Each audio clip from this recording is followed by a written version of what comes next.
ಮಹಾಶಿವರಾತ್ರಿಯ ಪ್ರಯುಕ್ತ ಬುಧವಾರ ರಾತ್ರಿ ಭಾರಿ ಸಂಖ್ಯೆಯಲ್ಲಿ ಸೇರಿದ್ದ ಭಕ್ತರು ಜಾಗರಣೆ ನಡೆಸಿದ್ರು. ಶಿರಾನಗರದ ದೊಡ್ಡಕೆರೆ ಶ್ರೀ ಪಲ್ಲೇಶ್ವರ ದೇವಸ್ಥಾನದ ಮುಂಭಾಗದಲ್ಲಿ ಮಹಾಶಿವರಾತ್ರಿಯ ಪ್ರಯುಕ್ತ ಬುಧವಾರ ರಾತ್ರಿ ಭಾರಿ ಸಂಖ್ಯೆಯಲ್ಲಿ ಸೇರಿದ್ದ ಭಕ್ತರು ಜಾಗರಣೆ ನಡೆಸಿದ್ರು. ಅದರಂತೆ ತಾಲೂಕಿನ ಕುಂಬಾರಹಳ್ಳಿ ಸೇರಿದಂತೆ ವಿವಿಧ ದೇವಾಲಯಗಳಲ್ಲಿ ಶಿವರಾತ್ರಿ ಹಬ್ಬದ ಜಾಗರಣೆ ಭಕ್ತರು ಶಿವ ನಾಮಸ್ಮರಣೆ ಮಾಡುತ್ತಾ ಜಾಗರಣೆ ನಡೆಸಿದ್ರು. ಜೊತೆಗೆ ಶಿವ ಪಂಚಾಕ್ಷರಿ ಪಠಣ ಮಾಡುವ ಮೂಲಕ ಶಿವರಾತ್ರಿ ಜಾಗರಣೆ ಬಳಿಕ ಭಕ್ತರು ರಾತ್ರಿ ಪೂರ್ತಿ ಸಾಮೂಹಿಕ ಶಿವ ಪಂಚಾಕ್ಷರಿ ಮಂತ್ರವನ್ನ ಪಠಿಸಿದ್ರು.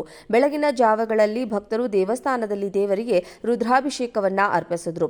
ಪ್ರಸಾದ ವಿತರಣಾ ವ್ಯವಸ್ಥೆ ಮಾಡಲಾಗಿತ್ತು. ಈ ಸಂದರ್ಭದಲ್ಲಿ ನಗರಸಭೆ ಆಯುಕ್ತ ರುದ್ರೇಶ್ ಸೇರಿದಂತೆ ನಗರಸಭಾ ಸದಸ್ಯರ ಭಾಗಿಯಾಗಿದ್ರು.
ಮಹಾಶಿವರಾತ್ರಿಯ ಪ್ರಯುಕ್ತ ಬುಧವಾರ ರಾತ್ರಿ ಭಾರಿ ಸಂಖ್ಯೆಯಲ್ಲಿ ಸೇರಿದ್ದ ಭಕ್ತರು ಜಾಗರಣೆ ನಡೆಸಿದ್ರು. ಶಿರಾನಗರದ ದೊಡ್ಡಕೆರೆ ಶ್ರೀ ಪಲ್ಲೇಶ್ವರ ದೇವಸ್ಥಾನದ ಮುಂಭಾಗದಲ್ಲಿ ಮಹಾಶಿವರಾತ್ರಿಯ ಪ್ರಯುಕ್ತ ಬುಧವಾರ ರಾತ್ರಿ ಭಾರಿ ಸಂಖ್ಯೆಯಲ್ಲಿ ಸೇರಿದ್ದ ಭಕ್ತರು ಜಾಗರಣೆ ನಡೆಸಿದ್ರು. ಅದರಂತೆ ತಾಲೂಕಿನ ಕುಂಬಾರಹಳ್ಳಿ ಸೇರಿದಂತೆ ವಿವಿಧ ದೇವಾಲಯಗಳಲ್ಲಿ ಶಿವರಾತ್ರಿ ಹಬ್ಬದ ಜಾಗರಣೆ ಭಕ್ತರು ಶಿವ ನಾಮಸ್ಮರಣೆ ಮಾಡುತ್ತಾ ಜಾಗರಣೆ ನಡೆಸಿದ್ರು. ಜೊತೆಗೆ ಶಿವ ಪಂಚಾಕ್ಷರಿ ಪಠಣ ಮಾಡುವ ಮೂಲಕ ಶಿವರಾತ್ರಿ ಜಾಗರಣೆ ಬಳಿಕ ಭಕ್ತರು ರಾತ್ರಿ ಪೂರ್ತಿ ಸಾಮೂಹಿಕ ಶಿವ ಪಂಚಾಕ್ಷರಿ ಮಂತ್ರವನ್ನ ಪಠಿಸಿದ್ರು. ಬೆಳಗಿನ ಜಾವಗಳಲ್ಲಿ ಭಕ್ತರು ದೇವಸ್ಥಾನದಲ್ಲಿ ದೇವರಿಗೆ ರುದ್ರಾಭಿಷೇಕವನ್ನ ಅರ್ಪಿಸಿದ್ರು.